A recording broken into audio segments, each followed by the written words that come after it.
Selamat pagi saudara-saudara yang dikasihi Tuhan. Jumpa lagi pada hari Kamis tanggal 9 Juli 2020. Puji Tuhan, pagi ini saya ajak kita menjumpai Roma 12 ayat 3 hingga ayat yang ke-8.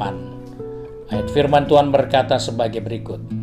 Berdasarkan kasih karunia yang dianugerahkan kepadaku, aku berkata kepada setiap orang di antara kamu, janganlah kamu memikirkan hal-hal yang lebih tinggi daripada yang patut kamu pikirkan, tetapi hendaklah kamu berpikir begitu rupa sehingga kamu menguasai diri menurut ukuran iman yang dikaruniakan Allah kepada kamu masing-masing. Sebab sama seperti pada satu tubuh, kita mempunyai banyak anggota, tetapi tidak semua anggota itu mempunyai tugas yang sama.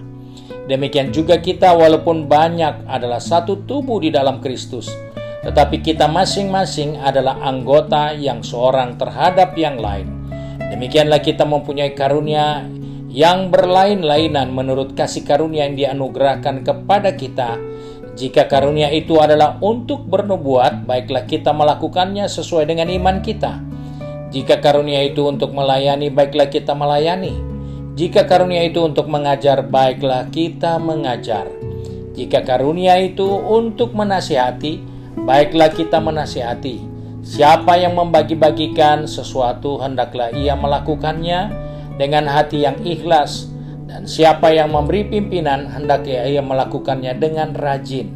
Siapa yang menunjukkan kemurahan, hendaklah ia melakukannya dengan sukacita. Nah, saudara-saudara yang dikasihi Tuhan, buku Roma pasal 12 ini mengingatkan kepada saya dan saudara tentang ibadah yang sejati yang kita bangun dari diri kita sendiri, yang kita serahkan sebagai korban yang kudus dan yang berkenan kepada Allah. Nah, sebab itu di dalam hal ini kita harus ingat bahwa di dalam diri kita Tuhan telah percayakan karunia-karunia yang berbeda. Sebab itu sebagai orang percaya kita diingatkan karunia itu dari Tuhan dan karunia itu miliknya Tuhan. Sebab itu karena itu dari Tuhan dan itu adalah miliknya Tuhan, sehingga Tuhan bagi setiap orang menurut kehendak Allah, maka kita harus tahu bahwa karunia itu tidak ada batasnya. Jangan kita berpikir karunia itu untuk 10 tahun saja, untuk 20 tahun, untuk sekian tahun. Tidak. Karunia itu diberikan kepada kita selama kita hidup, karena karunia itu dipercayakan untuk kita. Jadi selama kita beriman, karunia itu harus kita kembangkan, karena karunia itu untuk kita selagi kita hidup. Hal ini penting diingat karena ada banyak orang percaya, ada banyak pelayan-pelayan Tuhan, karena dimakan waktu, usianya bertambah. Dia menyerahkan tugasnya, pelayanannya, tanggung jawabnya kepada orang yang lain. Karena dia menganggap dia sudah tidak terlalu penting. Karena dia sudah termakan usia. Tetapi karena dia tidak menyadari bahwa karunia itu tidak ada batasnya. Jadi kalau kita sebagai orang yang sudah tua di dalam Tuhan, jangan berpikir, wah saya sudah tidak bisa berkhotbah, saya nggak perlu khotbah lagi, saya istirahat saja. Saudara bisa menulis. Mungkin dengan tulisan saudara, lebih banyak orang bisa diberkati lebih dari khotbah kita. Mungkin dengan waktu yang Tuhan berikan, kita punya doa bisa lebih lama, lebih banyak di saat kita sudah tidak mampu berkhotbah. Kita bisa doakan pekerjaan Tuhan, orang-orang yang sedang mengerjakan pelayanan pekerjaan Tuhan, di mana kita sudah termakan usia. Nah, hal ini kita perlu sadari bahwa di dalam diri kita, karunia itu tidak pernah habis dan berhenti selama kita masih hidup. Hal yang kedua yang kita harus sadari, bahwa di dalam mengembangkan karunia talenta yang Tuhan percayakan kepada kita, kita harus ingat Allah turut bekerja dengan kita. Kenapa? Karena yang kita kembangkan asetnya Dia. Yang kita kembangkan itu karunia-Nya Dia, bukan milik kita. Sebab itu kita tidak boleh melakukan dan mengembangkan karunia itu menurut selera kita, menurut keinginan kita. Oh, itu hanya untuk gereja kita, karena dia punya karunia seperti itu untuk gereja kita. Tidak bisa. Karena karunia itu untuk melayani tubuh Kristus. Jadi kita sebagai orang percaya diingatkan bahwa karunia-karunia yang Tuhan percayakan, Tuhan juga terlibat di dalam kita mengembangkannya. Jadi jangan kita buat semaunya dengan karunia kita. Jangan kita asal-asalan di dalam mengembangkan karunia itu. Karena Allah turut bekerja di dalam pekerjaan yang kita kerjakan. Nah, kita perlu melihat hal yang ketiga yang kita tidak boleh lupa, supaya jangan karena kita malas, karena kita lemah, karena kita sudah tidak bisa berbuat apa-apa, kita menghambat karunia itu. Kita memberhentikan karunia itu dalam diri kita. Tidak bisa. Karena janji Allah turut bekerja dengan kita.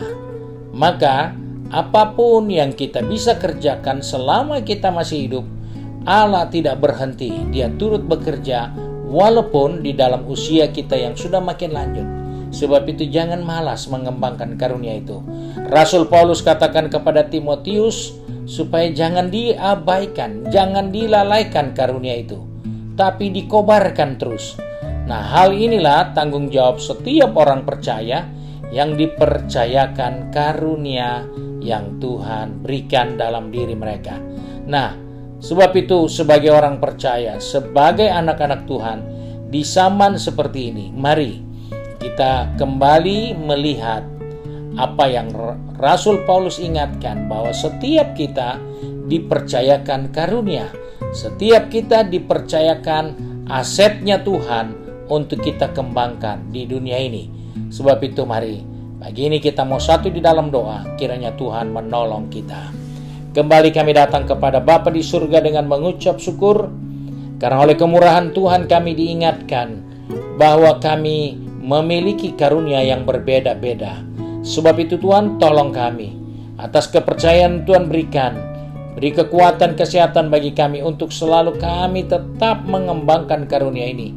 Bukan hanya sekedar dikembangkan, tapi dengan penuh rasa tanggung jawab bahwa Tuhan turut bekerja di dalam karunia yang Tuhan percayakan bagi kami. Sehingga kami bekerja tidak sesuka kami, tidak sesuai dengan bujukan atau kondisi yang berbeda-beda di lapangan, tapi kami tetap pada rencana dan kehendak-Mu Bapa.